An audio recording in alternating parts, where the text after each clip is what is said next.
इस देश के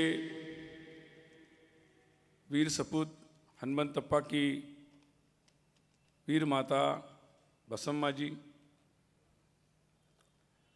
उनकी वीर पत्नी महादेवी जी, उनकी बेटी नेत्रा, उनके भाई शंकर जी और यहाँ सभी उपस्थित। आज वैसे ये शहीदों के लिए नमन का कार्यक्रम है, जिसके लिए शब्द बहुत कम होंगे, लेकिन हमारी ये उपस्थिति और हमारा ये उत्साह निश्चित रूप से उस कृतज्ञता को और श्रद्धांजलि को व्यक्त कर रहा है। आप सबकी तरफ से उनके परिवार के सभी लोगों को मैं अपनी संवेदना व्यक्त करता हूं और उनका यहाँ स्वागत करता हूं। बीच के दिनों में और भी घटनाएं हुई। पठानकोट में अपने सैनिक शहीद हुए, पंपोर में हमला हुआ, उसमें भी अपने जवान शहीद हुए।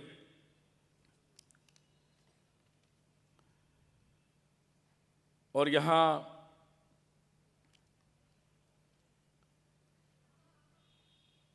बहुत सारे ऐसे हमारे वीर सपूतों के नाम भी यहाँ लिखे हैं। मैं जब पढ़ रहा था एक एक नाम, नागेश जी, इलमिया जी, एस कुमार, सुधीश जी, सूर्यवंशी जी, गणेशन, मुश्ताक अहमद, रामामूर्ति, महेश पियन, कैप्टन तुषार महाजन, कैप्टन पवन कुमार, लांस नायक ओम प्रकाश, हवालदार राजकुमार राणा, हवालदार भोला सिंह और ऐसे अनगिनत ऐसे कितने सारे नाम हैं जिसने इस भारत की कहानी को लिखा है। इतिहास वीर सपूतों से लिखा जाता है, उनके बलिदानों से और उनके समर्पणों से लिखा जाता है।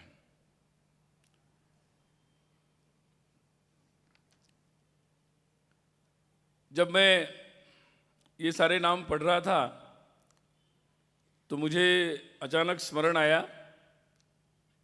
कुछ साल पूर्व मैं लद्दाख गया था, लेह में।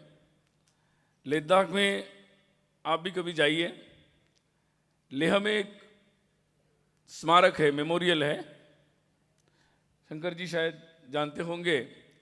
और लेह से ही आगे सियाचिन की तरफ रास्ता जाता है और जहाँ आगे बेस कैंप है और उसके आगे फिर ऊपर के हिमालय की पहाड़ी में हमारे सैनिक भारत की सीमा का रक्षण करने के लिए ऊपर चढ़ते हैं। तो लेह में एक स्मारक है, मैं स्मारक देखने गया तो पढ़ने लग गया। उस स्मारक में बहुत सारे नाम और बहुत सारी सूचियां हैं। अभी ये सूची पढ़ रहा था तो मुझे वो स्मरण आया और पढ़ना शुरू किया। एक एक नाम, हर एक के आगे उसका प्रांत या स्थान लिखा था। लगभग एक ही कमरे की कुछ सूचियां मैं पढ़ता रहा और देश के किस किस कोने के कौन से स्थान, कौन से प्रांत, सारा देश ही वहां पर जुट गया।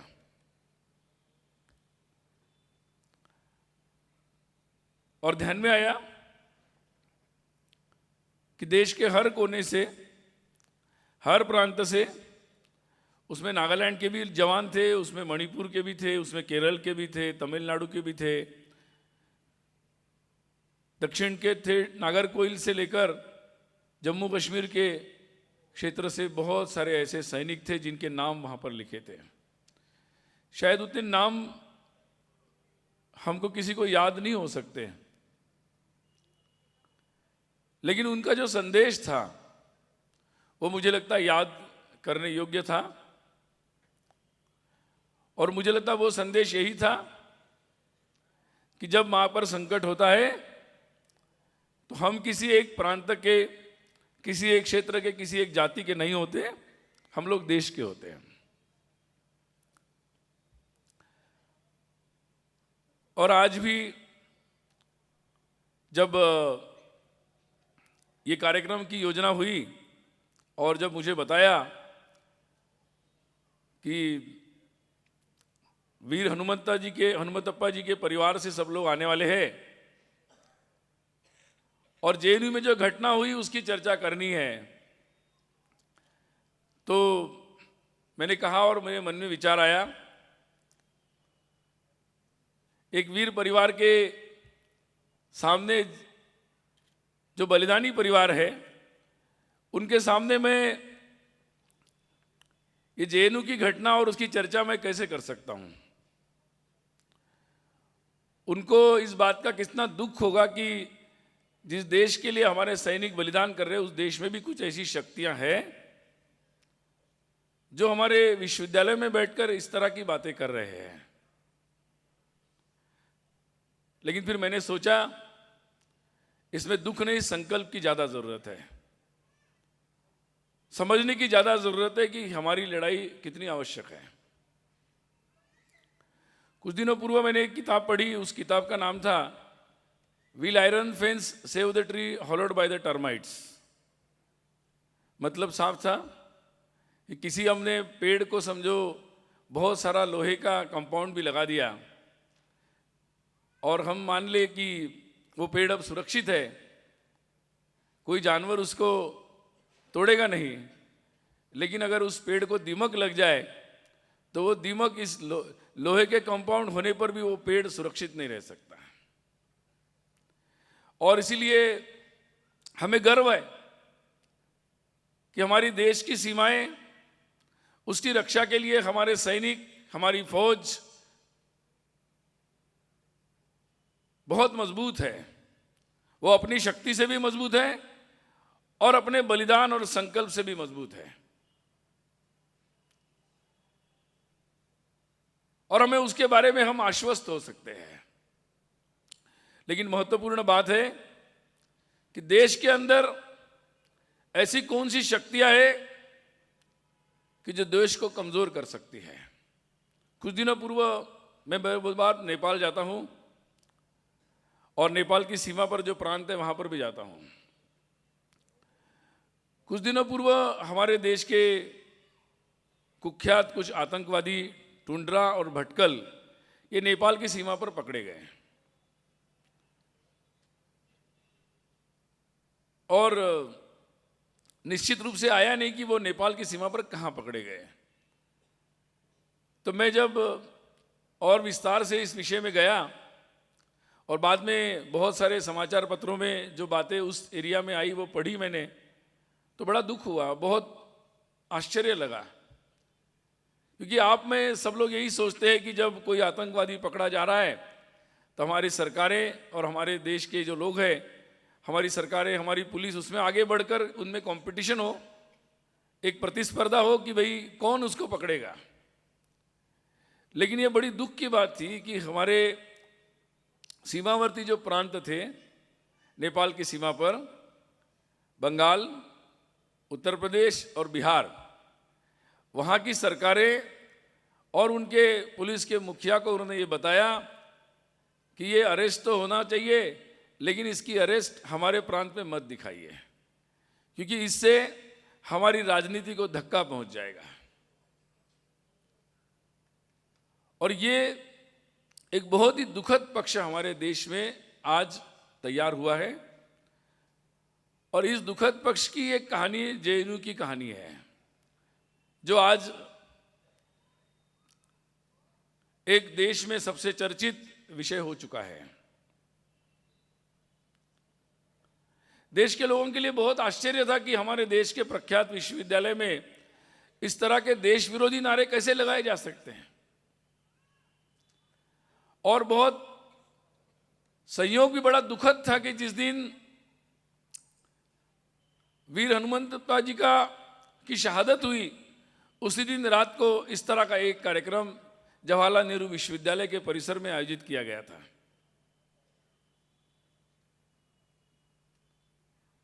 मैं बहुत सालों से जेएनयू जाता हूं। 9 तारीख का वो दिन भी मुझे याद है, मैं तो उस दिन उपस्थित नहीं था, लेकिन कुछ दिन पहले वहाँ के कुछ विद्यार्थियों ने विश्वविद्यालय प्रशासन के पास एक अर्जी लगाई कि हम लोग एक कल्चरल इवनिंग करना चाहते हैं, और स्वाभाविक रूप से उनको परमिशन दी गई। उनको पूछा गया आपको क्या चाहिए, उनको इलेक्ट्रिक का कनेक्शन दिया गया। जब उसका प्रचार शुरू हुआ तो प्रचार शुरू होने पर वहाँ विद्यार्थी परिषद के कार्यकर्ता जो वहाँ की टीम है, उनको पता लगा कि ये कल्चरल इवनिंग के नाम पर ये कल्चरल इवनिंग नहीं है, ये संसद हमले के आरोपी अफजल गुरु के समर्थन में उसकी शहादत को मनाने का कार्यक्रम है, और उसमें इस तरीके की बातें होगी। उसका पोस्टर और उसके सारा प्रचार जो चल रहा है सोशल मीडिया के द्वारा, वो उस तरह से चल रहा है। प्रशासन को कंप्लेंट की और प्रशासन ने उनकी अनुमति को रद्द कर दिया। लेकिन उसके पश्चात भी उन्होंने कार्यक्रम को जारी रखा, कार्यक्रम का आयोजन किया, और स्वाभाविक रूप से उस कार्यक्रम के समय विद्यार्थी परिषद के कार्यकर्ता पहुंचे, और जब वो भारत माँ के बर्बादी के नारे लगा रहे थे तब उनका उस कार्यक्रम को रोकने के लिए विद्यार्थी परिषद के कार्यकर्ता भारत माता की जय, हिंदुस्तान जिंदाबाद, भारत की सेना की जिंदाबाद के नारे लगा रहे थे।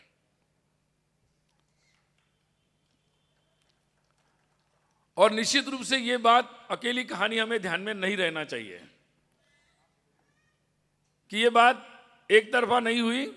इस बात को रोकने का एक ठोस प्रयास किया गया, और उन लोगों के बारे में हम सबको बहुत स्वाभिमान और गर्व रहना चाहिए कि उन्होंने वहां खड़े होकर उस बात को रोकने का एक प्रयास किया।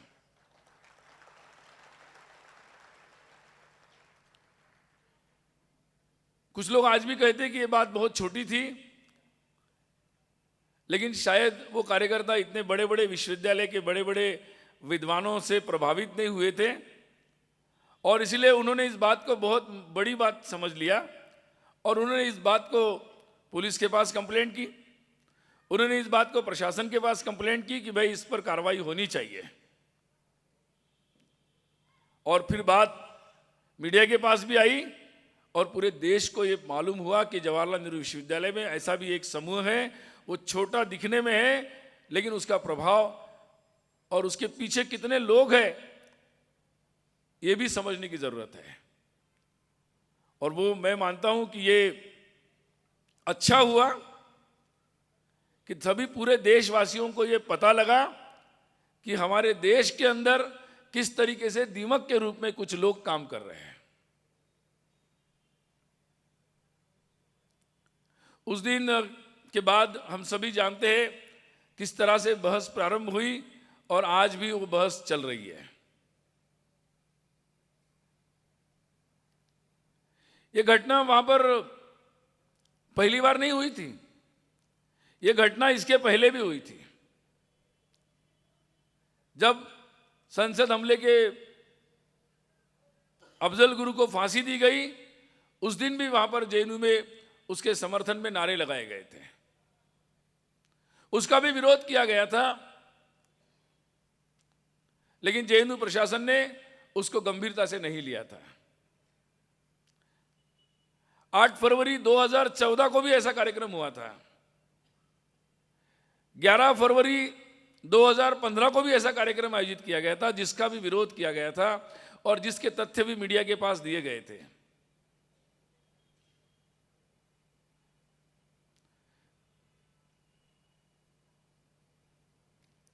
और लगातार इस तरीके की बातें, ये बातें, और ये एक ऐसा षड्यंत्र देश में, देश के प्रख्यात विश्वविद्यालय से पनप रहा था। यह हम सब लोगों को मालूम होना चाहिए। हम सब लोग विदर्भ एरिया के लोग हैं, हम जानते हैं कि इस एरिया में नक्सलिज्म और नक्सलवादी किस तरह से हिंसा करते हैं, किस तरह से वो लोग आम लोगों की, जनजाति, आदिवासी, वनवासी लोगों की हत्याएं करते हैं। ये इसके बारे में हम सब लोग, इस क्षेत्र के लोग जानते हैं। कुछ लोग कहते हैं कि ये घटना को इतना गंभीरता से क्यों लिया जा रहा है और ये देशद्रोह का मामला कैसे बनता है। लेकिन ये बात बहुत गंभीर है। जो देश ये अनुभव कर रहा हो कि जिस देश में देश का विभाजन देखा, यही कहा जा रहा था कि नहीं ऐसा कभी नहीं होगा, लेकिन देखते देखते उस पीढ़ी के आंखों के सामने देश का विभाजन हो गया। और उसके पश्चात लगातार मुंबई के हमले हो, 93 के हम बॉम्ब ब्लास्ट हो, और अभी पठानकोट और पंपोर का हमला हो, लगातार देश में आतंकवाद का सामना सभी प्रदेश के लोग, जनता कर रही है। आज नक्सलिज्म, जिसने देश के 100 से अधिक जिलों में अपना हिंसाचार चलाया हुआ है, और एक बहुत सारे हमारे देश के विकास के लिए, हमारे देश सामान्य लोगों के जीने के लिए एक बहुत बड़ा संकट पैदा किया है। जो देश इस तरह की घटनाओं से गुजर रहा हो, और जहां ये चर्चा हो कि दुनिया में अगर आईएस का, इस्लामिक स्टेट की ताकतें पनप रही है और उनके लिए नियुक्ति का काम अपने देश में भी चल रहा है, तो वो देश एक विश्वविद्यालय में लगे हुए नारों को गंभीरता से कैसे नहीं लेगा। और इसलिए मुझे लगता है कि पूरे देश ने इस बात को बहुत गंभीरता से लिया, और इसीलिए आज यही कारण है कि कुछ लोग भले ही ये कह रहे हो कि एक विश्वविद्यालय की छोटी सी घटना है, लेकिन देश के लोग इस बात को मानने के लिए तैयार नहीं है। उनके लिए बहुत ही एक गंभीर मामला है और लोग इस पर चिंतित हैं।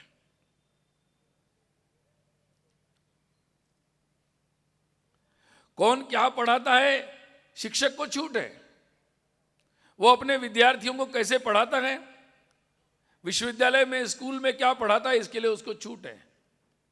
अलग अलग संस्थाएं अपनी स्कूल चलाते हैं, उसके लिए छूट है। मदरसा चलते हैं, वहां क्या पढ़ाया जाता है, मदरसा लोग चला सकते हैं, कोई बात नहीं है। लेकिन जब उसमें से कोई आतंकवादी निकलते तो यह चिंता का मुद्दा बनता है कि वहां पर क्या पढ़ाया जा रहा है।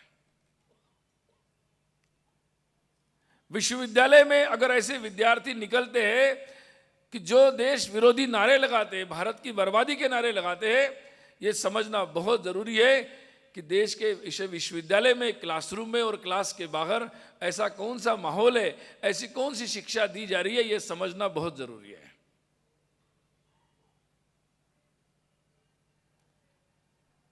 और इसलिए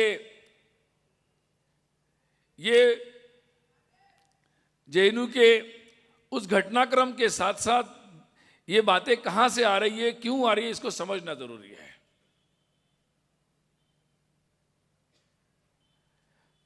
जब नक्सलवाद प्रारंभ हुआ बंगाल से, और उसके पश्चात जब वो आंध्र प्रदेश, यानी आज का आंध्र प्रदेश तेलंगाना में आया, पीपल्स वार ग्रुप के रूप में,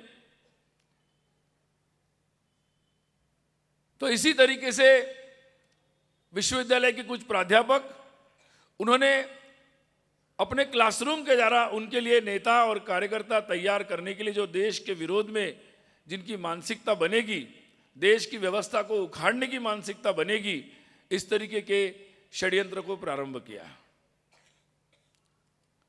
और ये लोग Osmania university, Kakatiya university, Andhra university, यहां पर धीरे धीरे ऐसे कुछ वरवर राव और बहुत सारे ऐसे हरगोपाल, ऐसे कुछ प्राध्यापकों के षड्यंत्र के तहत ऐसे नक्सलवादियों को बनाना उन्होंने प्रारंभ किया। विश्वविद्यालय के छात्रावासों में अपना कब्जा जमाना प्रारंभ किया, और उसका संघर्ष निश्चित रूप से, वो ये मानते थे कि बंदूक की दम पर कुछ भी किया जा सकता है, लेकिन वो शायद जानते नहीं थे देश के लिए बंदूक की गोली भी छेड़ने पड़े तो भारत माता की जय जयकार करने वाले बहुत नौजवान देश के हर कोने में, हर विश्वविद्यालय में उपस्थित है। और वहां पर भी ये बात हुई, 1980 का दशक था, विश्वविद्यालय में जब ये बातें होने लगी, तिरंगे का अपमान होने लगा।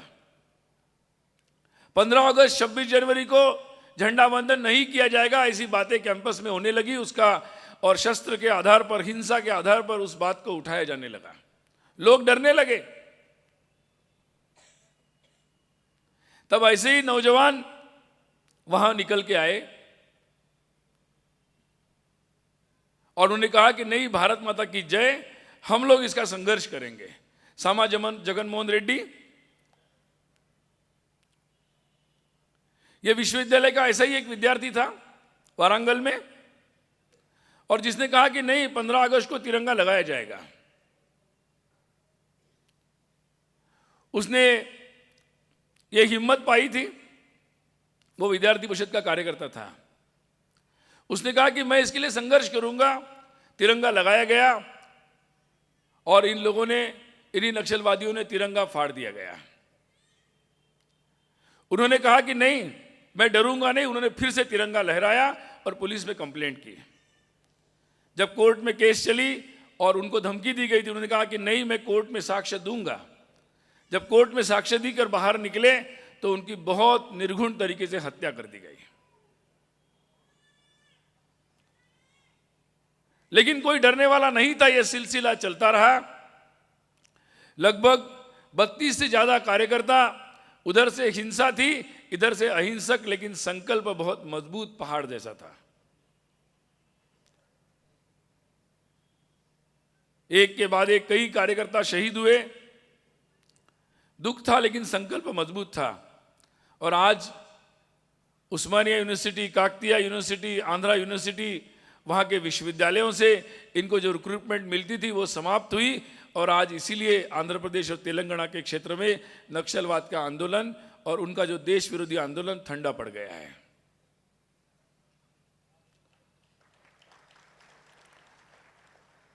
यही जज्बा था और उसी बात का विरोध वहां पर हुआ है।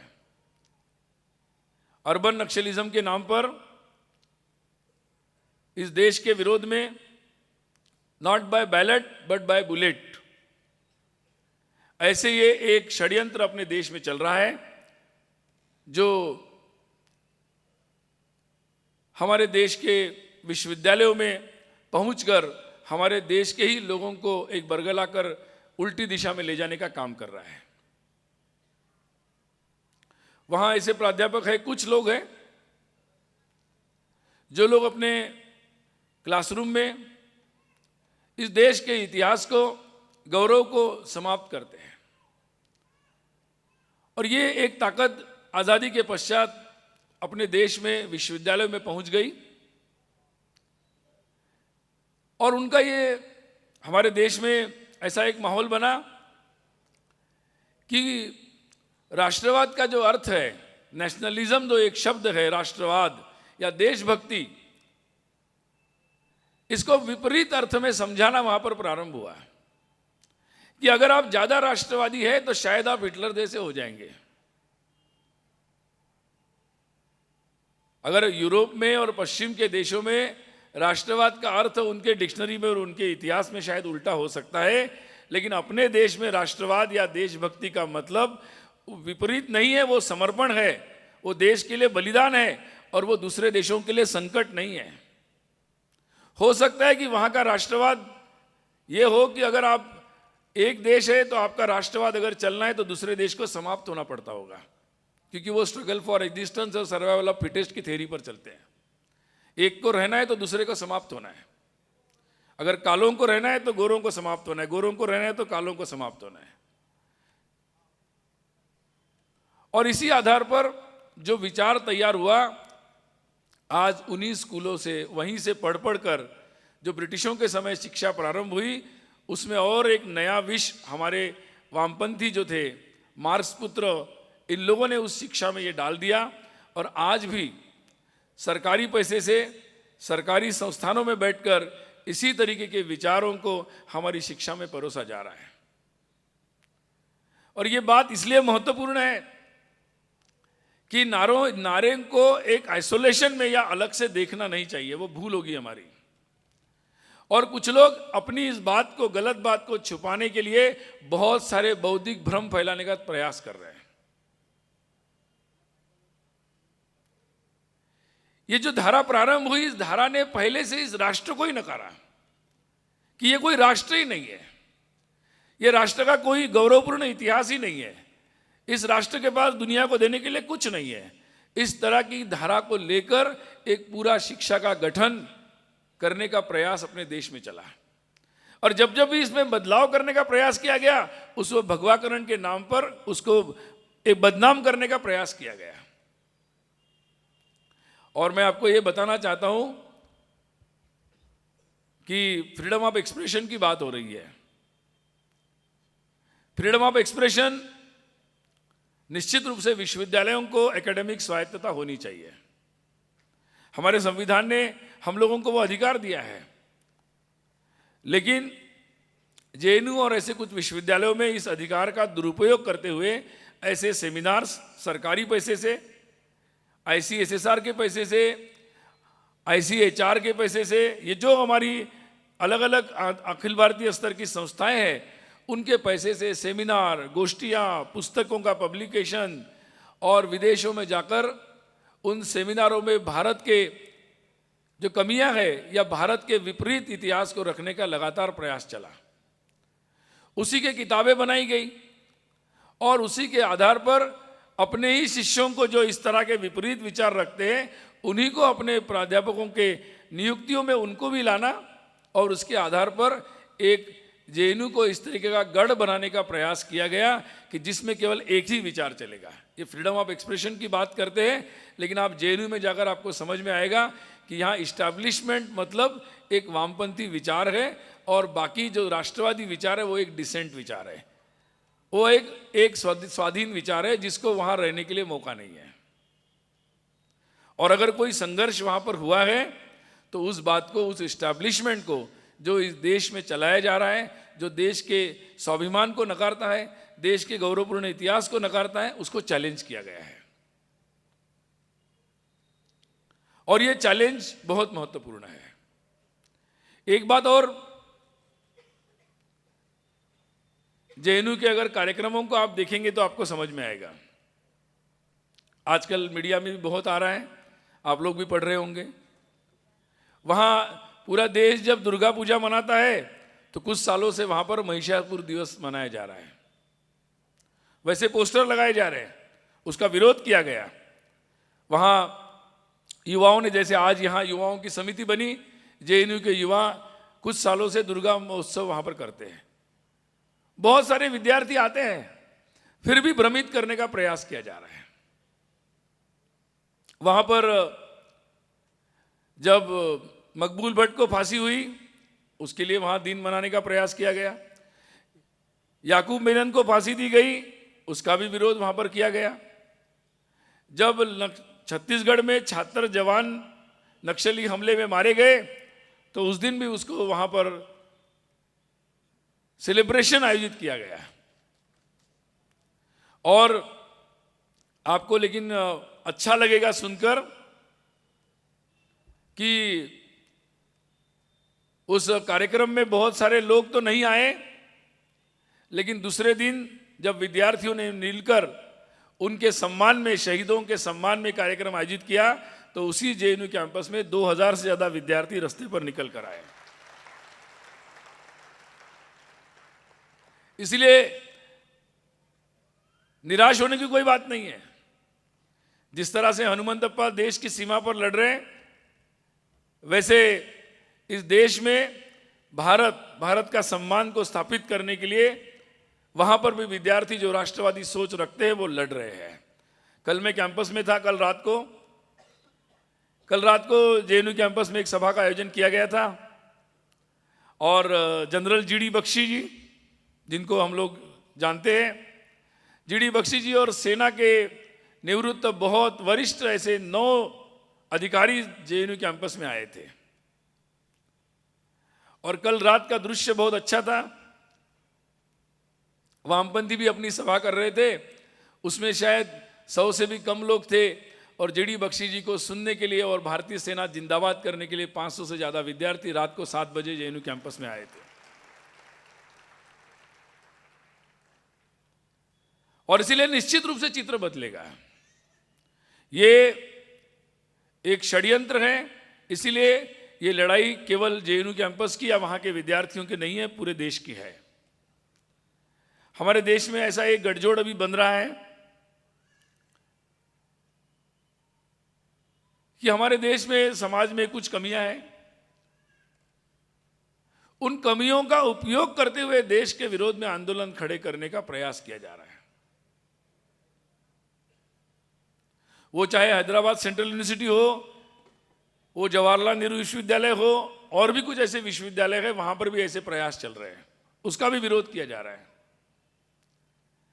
ये अभी एक गठजोड़ बना हुआ है कि डॉक्टर बाबा साहेब अंबेडकर, जिन्होंने देश का संविधान बनाया, जिन्होंने पूरे देश के एकता की बात करी, जिन्होंने समाज में सुधार हो, समाज के पिछड़ों को न्याय मिले, ऐसी व्यवस्था का उन्होंने आवाज उठाई, लेकिन उनका रास्ता अहिंसक रास्ता था और उन्होंने स्वयं इस वामपंथी मार्ग का उन्होंने विरोध किया था। उनका भाषण जो हुआ था काठमांडू में, उनके महापरिनिर्वाण के लगभग 15 दिन पहले 20 नवंबर 1956 को, उन्होंने उसमें कहा था कि समाज में जितने भी पिछड़े हैं, दलित है, अनुसूचित जाति लोग हैं, गरीब है, उन सबके पास साथ अगर कोई भी अन्याय हो रहा हो तो जब तक उनके लिए भगवान बुद्ध का मार्ग उपलब्ध है, उनको मार्क्स के चरणों में जाने की कोई जरूरत नहीं है। लेकिन यह भ्रम फैलाया जा रहा है, एक नारा लगाया जाता है, जय भीम लाल सलाम।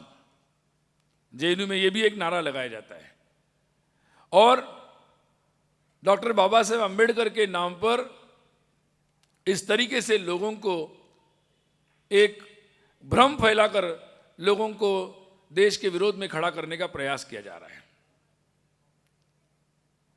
आजकल नया और एक गठजोड़ सामने आ रहा है। इनके गठजोड़ जेएनयू कैंपस में सबसे पहले सामने आ जाते हैं। वो गठजोड़ ये है कि हमारे देश में जो इस्लामिक कट्टरपंथी ताकतें हैं, वो केरल में कैंपस फ्रंट, पॉपुलर फ्रंट नाम से सामने आ रही है, जिन्होंने भी केरल में हत्याओं का क्रम कैंपस में भी जारी रखा है। विशाल और सचिन जैसे विद्यार्थी परिषद के कार्यकर्ताओं की 2 साल पहले उन्होंने कैंपस में हत्या कर दी इसी बात को लेकर। और ये जो ताकतें हैं अपने देश में, उनके द्वारा जो आतंक फैलाया जा रहा है, आज वो और नक्सली ये मिलकर काम करने का एक षड्यंत्र चल रहा है। और इसीलिए उस दिन में जो कार्यक्रम था जेएनयू में, उस कार्यक्रम के अगर आयोजकों को आप समझेंगे तो आपको समझ में आएगा कि उसका उद्देश्य क्या था। हैदराबाद सेंट्रल यूनिवर्सिटी में नाम था अंबेडकर स्टूडेंट एसोसिएशन। वो हम लोग नागपुर के लोग हैं, हम दलित आंदोलन को जानते हैं। वो राष्ट्रभक्त आंदोलन है, वो संविधान के साथ चलने वाला, देश की सुरक्षा में अपना बलिदान करने वाला आंदोलन है। लेकिन ये गलतफहमी फैलाने के लिए इस तरह का नाम लेकर याकूब मेनन के लिए नमाज जनाजा आयोजित किया गया हैदराबाद सेंट्रल यूनिवर्सिटी में। आपको समझ में नहीं आएगा इसका कॉम्बिनेशन क्या है। और जवाहरलाल यूनिवर्सिटी में जो कार्यक्रम था, उस कार्यक्रम में कश्मीर के अफजल के समर्थन में बहुत सारे ऐसे कश्मीर के विद्यार्थी भी थे वहां पर, जो कपड़ा लगाकर वहां पर उपस्थित थे। और आइसा जो नक्सलियों का संगठन है, डीएसयू डेमोक्रेटिक स्टूडेंट यूनियन जो नक्सलियों का संगठन है, विद्यार्थी संगठन, ये संगठन उसके आयोजन में थे। और जो लोग हमारी की मेन स्ट्रीम पार्टीज है, सीपीएम और सीपीआई, इनके जो स्टूडेंट ऑर्गेनाइजेशंस है, एआईएसएफ और एसएफआई, इनके लोग जो आज बड़े कन्हैया निर्दोष है इस तरह की बातें कर रहे, सीपीआई के लोग, उनका यूनियन अध्यक्ष, ये सारे लोग उसके आयोजकों में और उसके समर्थन में वहां पहुंचे थे। तो ये बात इससे साफ समझने की है कि देश के विरुद्ध कौन से षड्यंत्र का ताना बाना बुना जाने का प्रयास किया जा रहा है। यानी जितनी भी देश, और वहां पर जो नारे, आज ये कार्यक्रम हुआ है, इसके पहले अगर नारे सुनेंगे आप, किसकी किसकी आज़ादी की वहां पर नारे उठाए गए, तो वो आज़ादी में जादवपुर यूनिवर्सिटी में जब हुआ तो वहां नारा था मणिपुर की आज़ादी, नागालैंड की आज़ादी। यानी देश के विरोध में इस तरीके की ताकतें एक गठजोड़ बनाकर विद्यार्थियों को ऐसी ऐसी बातें बनाकर यानी कई बार कई लोगों ने मुझे पूछा कि ये बात कैसे संभव है। मैंने कहा देखिए, हम लोग भगवान के अलग अलग रूप में पूजा करते हैं। कोई मूर्ति की पूजा करता है, कोई किसी भगवान की पूजा करता है, कोई किसी भगवान की पूजा करता है, कोई किसी भगवान की पूजा नहीं करते, नास्तिक भी होते हैं। हमारे समाज में ऐसे लोगों की भी मान्यता है और इतनी विविधताओं से हमारा समाज बना है। लेकिन ये वामपंथी हमारी समाज के मुक्त जो विचार है या जो विचार का स्वातंत्र्य है या अपने अपने तरीके से चलने की जो स्वाधीनता है, इसका दुरुपयोग कर रहे हैं। और देव भक्ति में नास्तिकता ये हमारे समाज में मान्य है कि हाँ, आप नास्तिक रह सकते हैं। लेकिन ये लोग इससे आगे बढ़कर, देव भक्ति से आगे बढ़कर देशभक्ति में भी नास्तिकता तैयार करने का अपने विचारों से प्रयास करते हैं। और जब एक सामान्य विद्यार्थी, ऐसे कुछ विद्यार्थी जेएनयू में आते हैं, उनको ये घेरते हैं और उसके बाद ऐसे विद्यार्थियों को बरगलाकर उनके अंदर एक देश के बारे में एक नास्तिकता तैयार करते हैं। जब देश के अंदर एक देश के बारे में नास्तिकता तैयार होती है, तब ये एक व्यक्ति तैयार होता है जो देश के विरोध में नारे लगाता है, जो देश की बर्बादी के नारे लगाता है।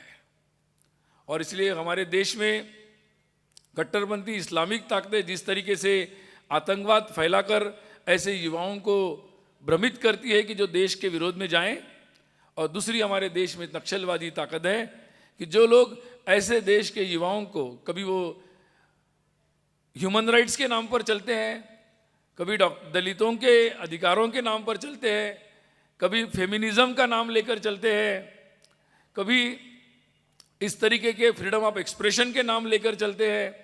ऐसे बहुत सारे मायावी रूप हैं इन लोगों के, और इन मायावी रूपों में ये लोग प्रकट होते हैं। और इसलिए जितने हमारे देश में आतंकवादी, अलगाववादी, नक्सलवादी जितने खतरनाक है, उससे ज़्यादा खतरनाक ये बुद्धिजीवी आतंक है जो सो कॉल्ड इंटेलेक्चुअल्स हमारे देश में फैलाते हैं। ये इसलिए खतरनाक है क्योंकि हमारी सेना और हमारी फौज, हमारी सरकार सक्षम भी हो, तब भी ये बुद्धिजीवी आतंक इतना खतरनाक है कि जो आपको याकूब को फांसी देने के लिए एक बाधा बन जाता है, जो आपको अफजल को फांसी देने में बाधा बन जाता है, जो नक्सलियों के समर्थन में ह्यूमन राइट्स के नाम पर खड़ा हो जाता है, जो विनायक सेन जैसे नक्सलवादी के समर्थन में खड़ा हो जाता है।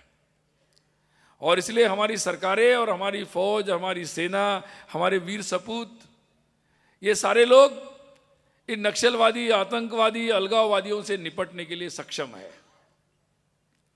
लेकिन ये जो वाद फैलाया जा रहा है, कभी सेकुलरिज्म के नाम पर, कभी ऐसे और बहुत सारे नामों पर जो वाद फैलाए जा रहे हैं, वो ज़्यादा खतरनाक है।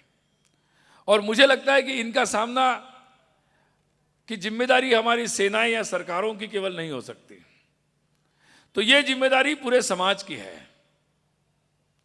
और इसलिए मैं कई बार कहता हूं कि हमारे देश के लोगों को इसके बारे में बहुत जागरूक होने की ज़रूरत है, क्योंकि कई बार हमारे देश में प्याज के रेट बढ़ गए तो लोग सरकारें उखाड़ देते हैं।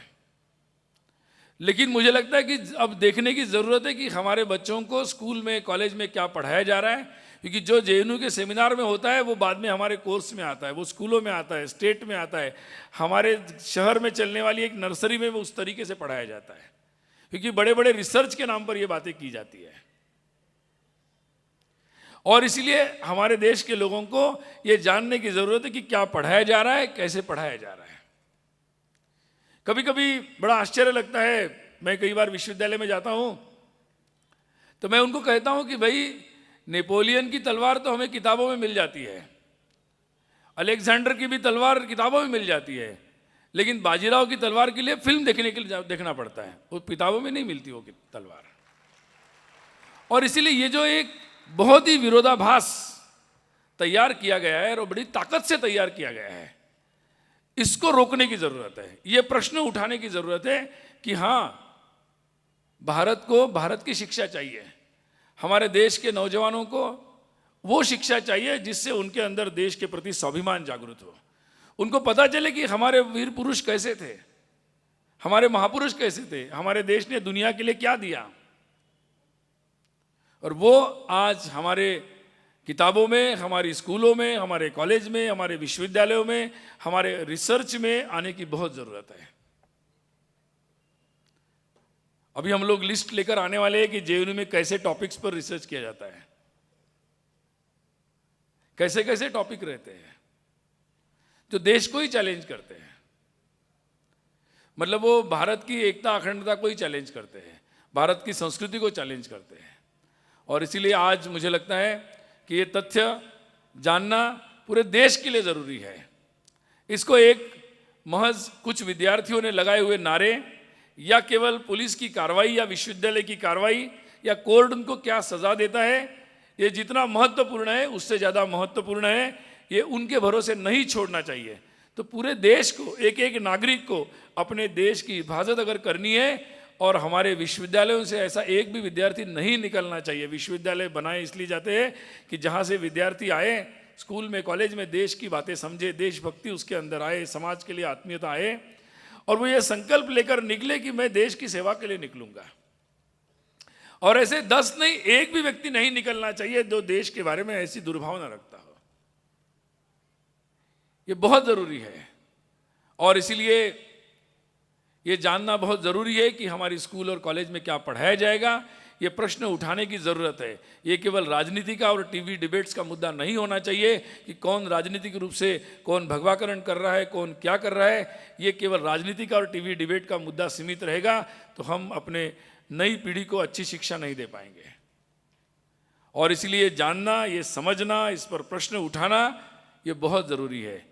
और इसलिए ये केवल जेएनयू की एक घटना नहीं है, ये बहुत गंभीर है। और इसको बहुत गंभीरता से मुझे बहुत देश भर के जेएनयू के विद्यार्थियों को मैंने कल जब बताया कि मैं नागपुर जा रहा हूँ और नागपुर में ऐसा एक कार्यक्रम का आयोजन किया गया है, नागपुर के शहर के लोगों ने आयोजित किया है और शहीद परिवार के लोग भी वहाँ पर आने वाले हैं, तो उनका उत्साह बढ़ गया। उनको ये लगा कि हमारी लड़ाई ये अकेली लड़ाई नहीं है, ये लड़ाई पूरे देश की है।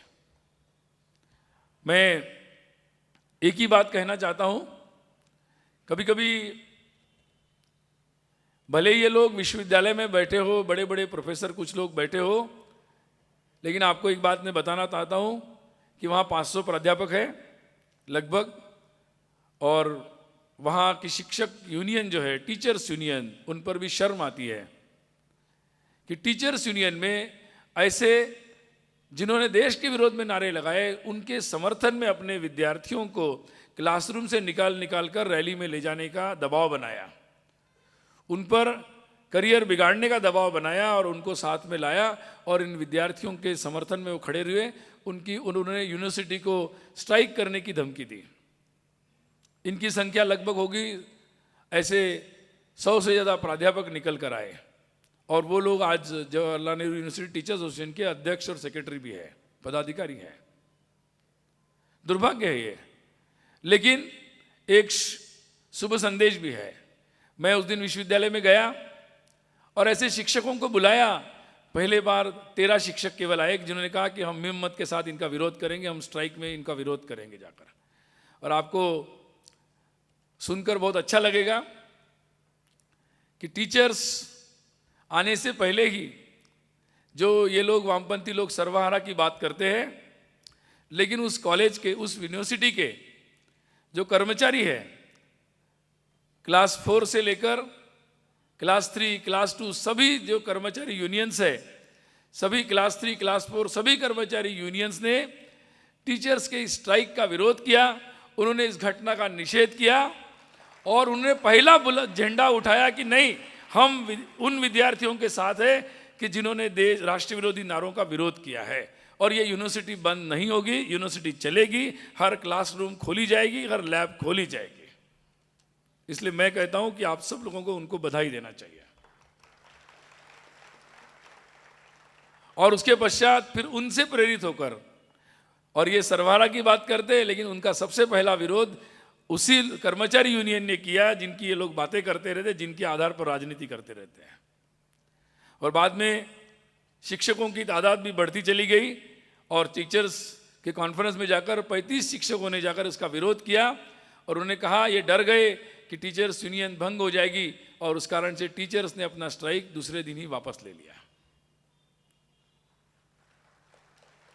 और इसलिए आप सबका जो दबाव पूरे देश भर में बना है, पूरे देश के विश्वविद्यालयों में टीचर्स ने, समाज में सब लोगों ने निकल कर आप जैसे जो इसका ऐसे नारों का विरोध किया, देशभक्तों का समर्थन किया, आज उसी का परिणाम है कि ऐसे नारे लगाने वालों पर कार्रवाई हो रही है। उनमें से कुछ लोगों को पकड़ा गया है और बात आगे बढ़ी है निश्चित रूप से। और इन लोगों का विरोध करने वालों का भी हौसला बहुत बुलंद है। और इसलिए एक ही बात मैं अंत में कहना चाहता हूँ।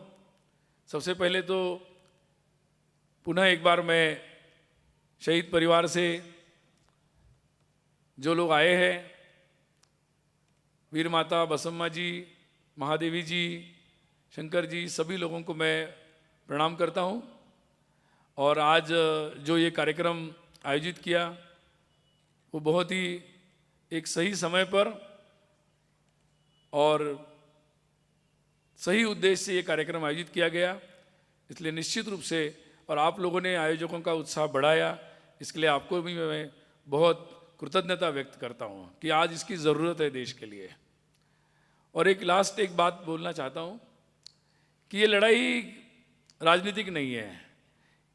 हो सकता है कोई राजनीति दल या कोई संगठन हार जाए, जीत जाए, कोई विचार कमज़ोर हो जाए, आगे बढ़ जाए, पीछे हो जाए, लेकिन ये लड़ाई देश की लड़ाई है, देशभक्ति की लड़ाई है। और मुझे लगता है कि जब देशभक्ति सामने आती है तो कोई देश, कोई भी देश, कोई भी समाज देशभक्ति की अपनी लड़ाई हार नहीं सकता, वो ज़रूर जीतता है। बस मैं यही बात कहता हूँ। जय हिंद, जय भारत। बहुत बहुत धन्यवाद सुनील जी।